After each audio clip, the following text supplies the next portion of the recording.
What's up guys, it's Gecko here, and today we are going to remaster another one of my videos, and that is going to be my old top 10 Rec Room originals for the Quest. A lot of things have changed. We've got a brand new headset, we've got brand new Rec Room originals that have been imported to the Quest 2, so we got a whole new list of events we got to talk about. So I'm going to tell you guys my top 10 favorite Rec Room originals, and you guys can comment below and tell me, do you disagree, do you agree, do you think I'm just straight up stupid? But without wasting another second, let's start with number 10. Starting off at number 10, we are going to be talking about Rec Rally. Don't get me wrong, this Rec Room original is super innovative, and they did such a fantastic job bringing back the go-karts at full speed. Being able to implement a driving system in a non-driving game with a suspension system that allows people to drive these vehicles and not get motion sick is phenomenal. But I ultimately saw this end coming the second I got to lap 2 of this track. The biggest flaw with Rec Rally is the fact that it is a little bit lacking in gameplay diversity. The fact that we drive around the same track 3 times with no alterations to the course results in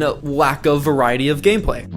It's a little too straightforward for my liking, and this isn't a Rec Room original that I could see myself playing round after round after round after round. Unfortunately, Rec Rally did fall a little flat to be one of the least content-dense Rec Room originals out there right now. Now let's go take a look at number 9. Sitting not too far away from Rec Rally, we have Stunt Runner at number 9. Stunt Runner does everything that Rec Rally should have done. Right behind me, I have a booth for cosmetics you can purchase and scoreboards to see other players' time and your own time, and that for each single level. And not only that, those are just purchasables. You can unlock more. It's not even up there. So right here we have a ton of replayability and a ton of reasons to keep coming back and playing Stunt Runner. Stunt Runner also really utilizes the VR controls as of like ducking, moving your hands, moving your head for wall running, just moving in general. It feels good to use every motion of your body rather than just turning with your joystick or with your hand in Rec Rally. On top of that, Stunt Runner added so many new core changes to Rec Room. This was just a really healthy Rec Room original for Rec Room. Despite it not being super played, it definitely changed the entire game for the better. Now let's talk about my 8th favorite Rec Room original. Coming in at number 8, we have 3D Charades. 3D Charades is one of my favorite Rec Room originals, as games can go so differently from match to match depending on who you're playing with. This game is definitely something you should play with your friends, as just playing with people you know and other goofballs just makes it a ton of fun. However, I do not recommend that you play this game too often publicly. Depending on the time of day that you play and the platform that you're on, it can alter who you are ultimately matched up with. You really want to try to avoid playing with mobile players or juniors who aren't on juniors. Seeing a screen mode player up on the stand trying to figure out how to pick up a card and draw exactly what the card says can just make this a whole frustrating experience. In lighter words, this game is a lot more enjoyable in VR, and it's just always a good time. Time to talk about number 7, which is our first quest. Coming in at number 7, we have Golden Trophy. Golden Trophy serves as an excellent first quest experience. The gameplay is straightforward, the weapon sandbox is small, there's only I think 4 weapons in this game. The enemy sandbox is pretty basic as well, and the general visual aesthetic for level designs is also straightforward.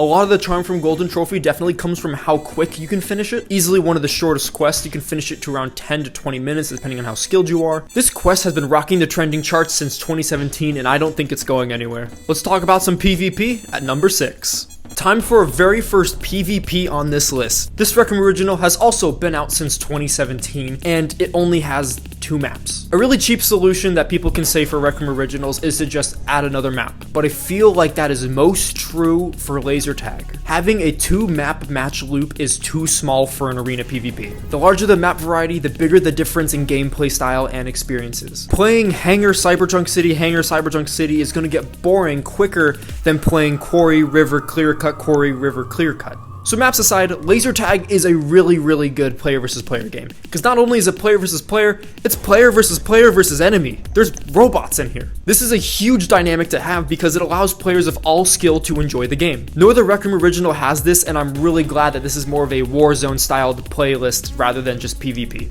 Speaking of shooting things with lasers, it's time to talk about number 5. Coming in at number 5, we have Jumbotron. A lot of you may know this quest is my absolute favorite. This quest is slightly more complex than Golden Trophy and focuses more on gunplay rather than just melee and blocking. There are 5 weapons in this quest if you count the grenades, and it has a little bit more environmental variety than its predecessor. One of the levels I think we can all appreciate is the level where you exit the air-sealed base and you enter open space. Physics and audio is altered to fit the environment, and it's just a cool way to mix things up. I also like how during this session you also lose the ability to communicate with your teammates, creating an extra little barrier in your gameplay.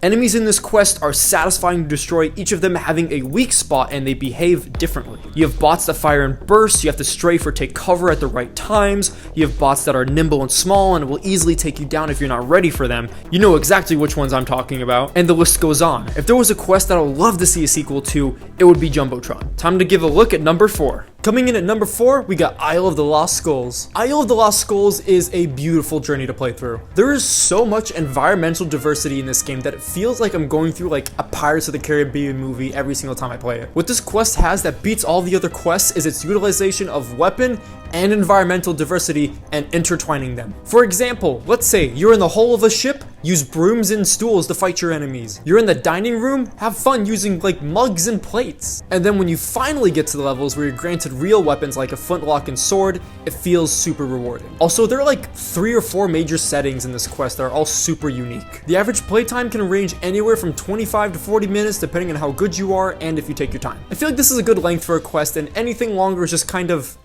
unnecessary. It's time to move on to number 3.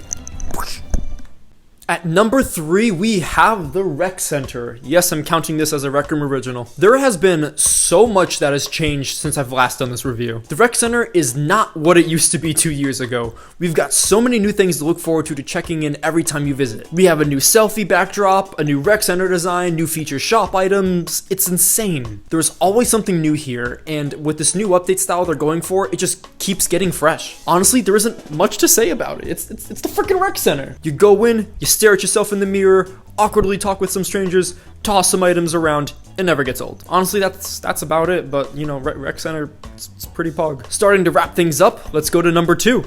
Coming in at number 2, of course, we got paintball. Basically, paintball does everything right. It has enough maps to create a constant diverse gameplay experience, aka just more than 2 maps. It has plenty of unlockable items, purchasable items, weapon variety, map variety, and a decent game completion time. There's also 2 different game modes, so that's also even better. And the core gameplay is pretty fun. It's not a linear racetrack or a linear stunt track, it's paintball. You can play with your friends, you can play against your friends, the outcomes are diverse. Paintball is the gold standard for content and it's plenty of fun.